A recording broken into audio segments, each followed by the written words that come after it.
Hi everyone, Sarah here. How was your Christmas, New Year? Get through it okay? I don't celebrate the New Year until the spring, until the end of March at the spring equinox, and April being the first month of the New Year. So on the 31st of December, I tend to just go to bed early. Today I thought I'd share a cord cutting ritual with you. And I was thinking probably I should have done it before Christmas because, spending time with relatives that you don't necessarily get on with very well can be difficult. But anyway, I didn't think of it. And so I thought I'd do it now. And there's still the energy of wanting to release things is still with us now until, early February when things change. We have the light coming in, so we are seeing, a couple of minutes every day, like mornings getting lighter, put it that way, and the evenings, drawing out a tiny bit every day. So we can see that things are beginning to grow in the dark, and we've still got time to just allow those behavioral patterns that really don't serve us or anybody else. We can let those go. So a cord cutting ritual, really what that can do for example, family members, partners, people that you have broken up with, but you held some resentment and would like to let that go and to be able to move on. And cord cutting can be useful in so many situations, really. As I say, family members, you don't want to lose them completely, but you'd like to sort of end that particular type of behavior or thought patterns. And this is a good, simple way of doing it without having to go to a practitioner. Although, a shamanic practitioner would guide you through your own ritual, but it's easily done on your own. So I thought I'd share a very simple one with you today. So what you really need are 2 feathers. Now, I would suggest that you use feathers that mean something to you, that have come to you in some way that's out of the ordinary, or you've just found on a path walking, because the energy of the bird that they came from will be quite significant in the healing process as well. You like the skin and the wood that you would use to make a drum imparts its medicine into the drum, and so feathers impart the spirit animal that you get them from, the energies. In the spirit world, feathers can act like luminous swords, like clean cutting, sharp-edged swords, and one has to be quite careful when you're waving them around in other people's auric field or even your own auric field, because you can slice holes in, which is never good. And so these 2 feathers that I've chosen today, I have a heron feather. Very beautiful, this sort of beautiful kind of soft grey, although it looks quite brown in my camera, but it's really quite a soft grey, and it has a beautiful sheen on the underside of it. Whether you can see that. And the heron qualities of the heron is that it can stand its patience. It can stand watching its prey for a very long time, waiting for the fish to come close enough to it. And then it darts in with a razor-sharp bill and swiftly removes the fish from the water. So for cord cutting, this is a really nice feather to use. And my other feather is a vulture feather. And the energies of the vulture the power of the vulture is that it cleans up dead stuff.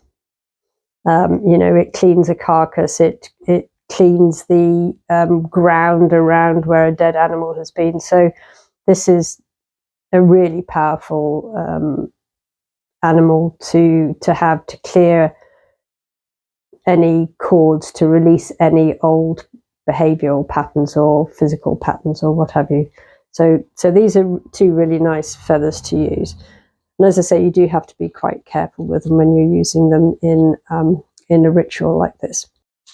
So before we start, it's always advisable to open a sacred space if you're working with spirit animals, or indeed even setting intentions or doing rituals like cord cutting or anything in your auric field. By opening a sacred space, you are inviting in spirit, but you also want to protect yourself from unwanted energies. So it's really important that you do it in a way that you would normally create a sacred space for yourself.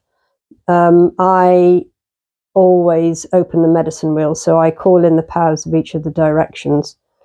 I smudge myself. I would smudge my feathers in this instance. I always smudge your tools, and just create that sacred place for, to say, protection and healing. The other thing that I would suggest in this case is that I'm suggesting some words for you to use to release, but it's very important that you spend a little bit of time and use your own words. We go through cutting the cords from each of the chakras, because this is where wounding lies. It attaches itself to your different chakras. So we will be cutting cords for each chakra, and I'll show you how to do that. But choosing words that are associated with each of the chakras and personal to you is important in this release. So you're just setting that intention. When you're ready and you've opened your sacred space and you're standing barefoot on the ground and you're centering yourself, so just have your feet hip width apart. Sorry, that's Rafi shaking his hair all over the feet hip width apart, flat on the ground. Now imagine that your feet are growing roots down into the earth, right down as far as they'll go until they reach the Earth Star, that beautiful glowing green light in the center of the earth that connects us to Gaia and the sacredness of this planet.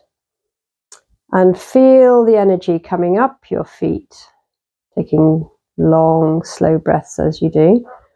Up your feet, through your legs, through your chakras, up through your crown chakra, up,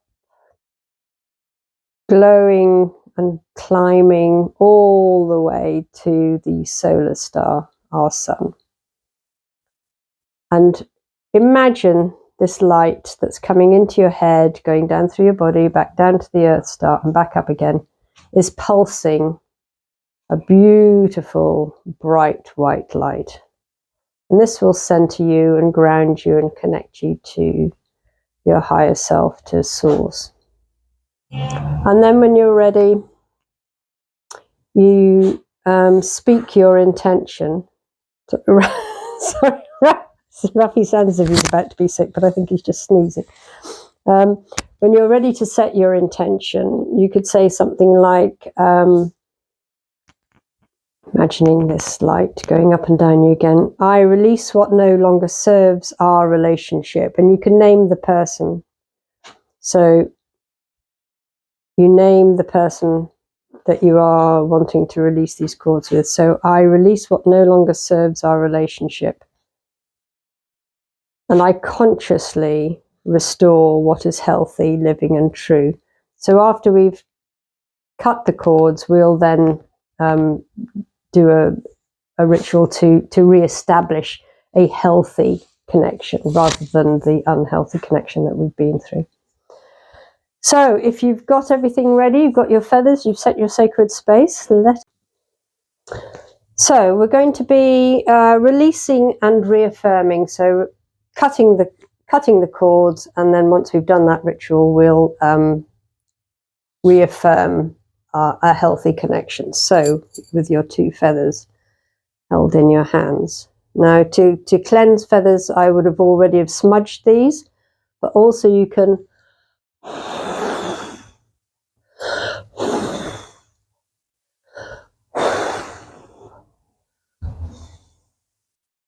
blow on them to just clear them of any energy that might be lingering. So we start with our crown chakra to begin with, and we cross the feathers over our crown chakra, and we say to our power animals that are embodied in the... So over our crown chakra, we've crossed the feathers, and we say, release cords tied to inherited beliefs about partnership, cultural scripts about how love should look, expectations of sameness, pressure for either of us to be different than who we are. And then we cut with these luminous swords.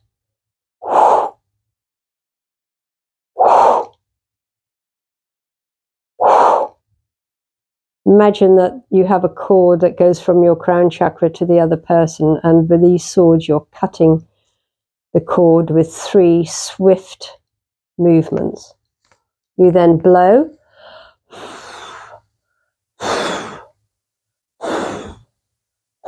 on both sides, and you touch the tips of your feathers to the ground.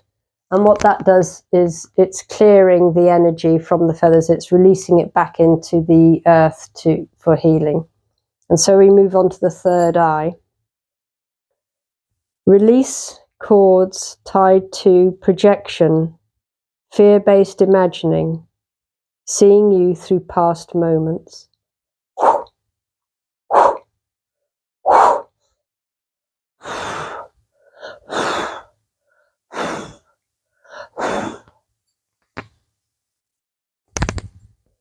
Throat chakra.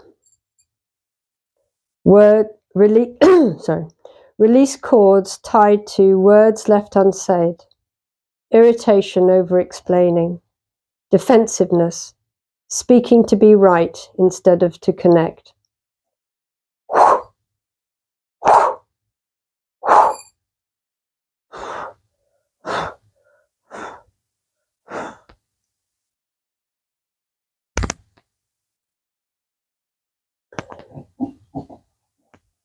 Heart chakra.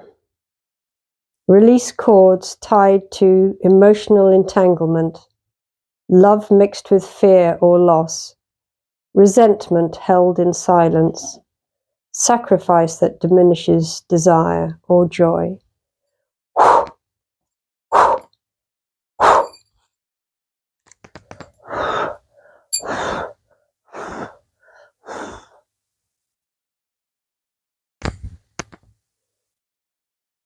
Solar plexus. Release cords tied to control, power struggles, needing things to be done my way to feel safe or valued.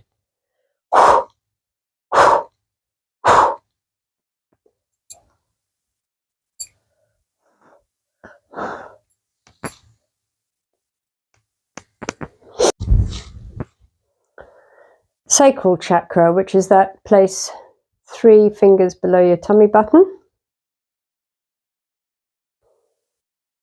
Release cords attached to unhealthy emotional fusion, unhealthy attachments, sexual or creative entanglement that blurs boundaries, seeking completion through the other.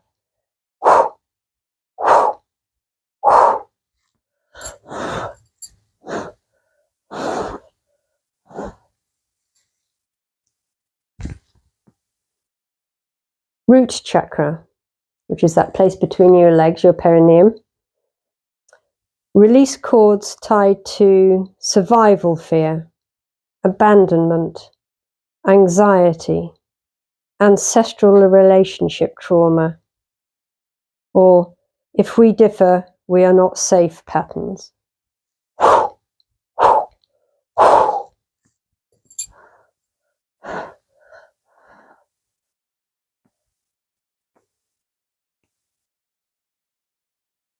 Just take a minute to allow that releasing.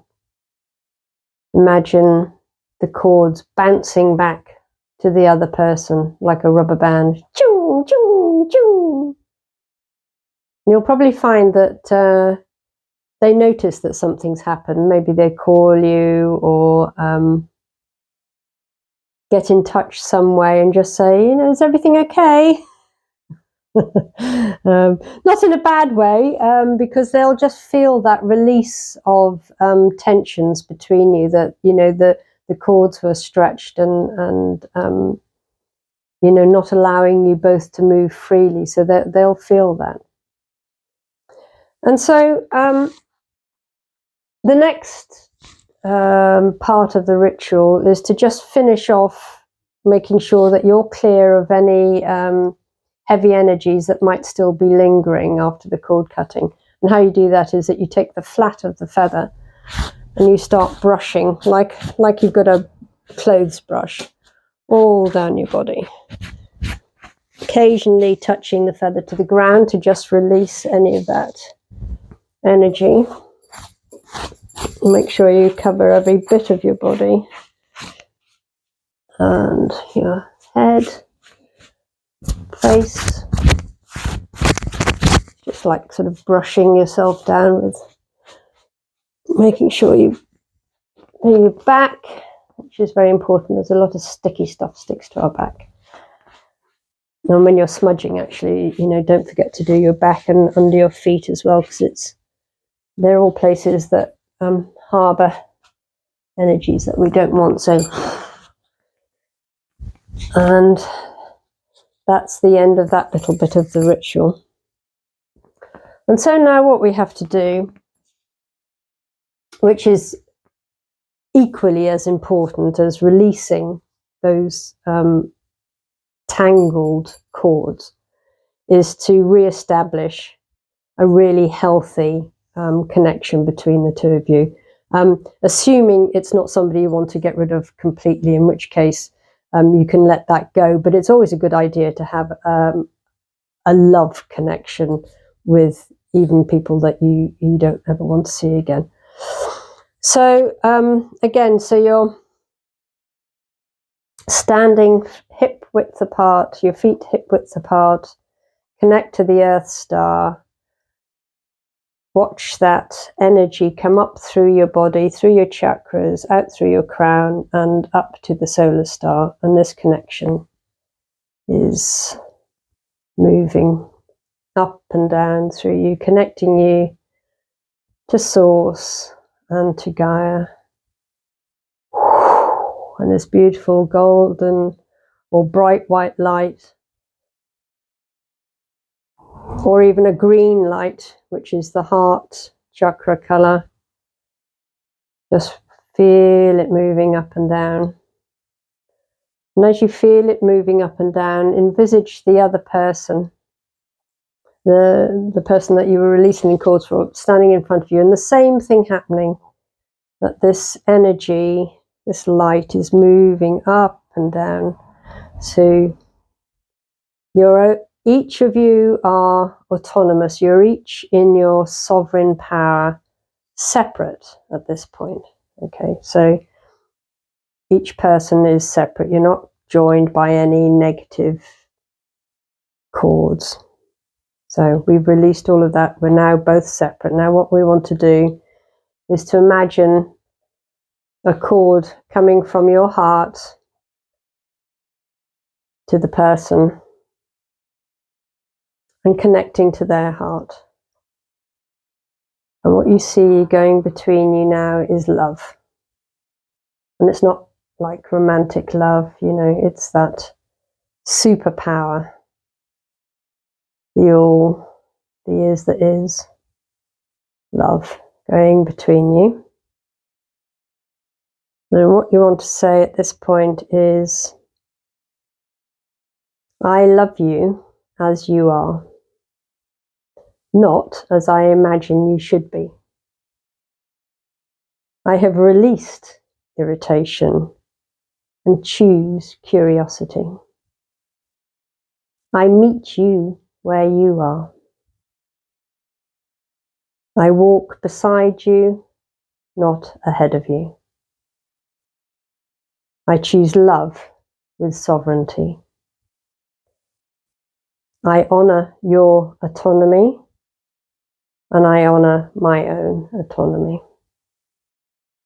We are connected through love, not attachment. And just take a moment to feel that flow of energy between you.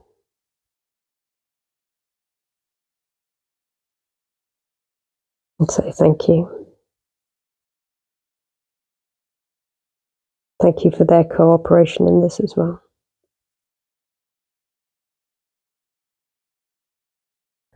And that is the end of this short cord cutting and re-establishing ritual. I mean, I find it's very powerful. It'll probably take you a few weeks to integrate that into your body, to really feel the effects of it, and for the other person to feel the effects of it as well. And you might experience, as with any healing, you might experience cold-like symptoms. You'll more than likely feel emotional upheaval, if you like, tears especially. A sadness is not really, the tears are not sad, they're just a releasing. So you're not sad that you've let this person go, or at least let the unhealthy tethers go. But it's tears of release, and that's how your body does it. It has to release it. And sometimes you get a runny nose, and that's how it always manifests with me, actually, is I get a really streamy nose when I'm releasing things. It's not a cold. It's kind of like cold-like symptoms, if you like. So you get a sort of a mucus forming. And that, the integration is a hugely important part of any healing. So don't rush yourself. Don't feel bad that even after having done this cord cutting ceremony, you're still feeling some anxiety towards the other person or some resentment. Don't worry, it takes a few weeks for it to really settle in, and then after a few weeks you'll probably find there's certainly an energetic shift, if not a physical shift. So, but if you do try it, do let me know in the comments how it goes for you.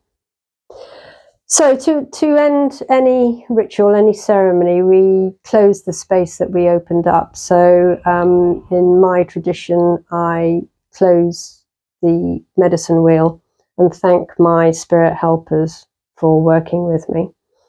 And I go around each of the directions to do that. But it's up to you how you normally close a sacred space for yourself, and do that with, obviously intention and love and gratitude, deep gratitude to the spirit helpers that help us on this journey.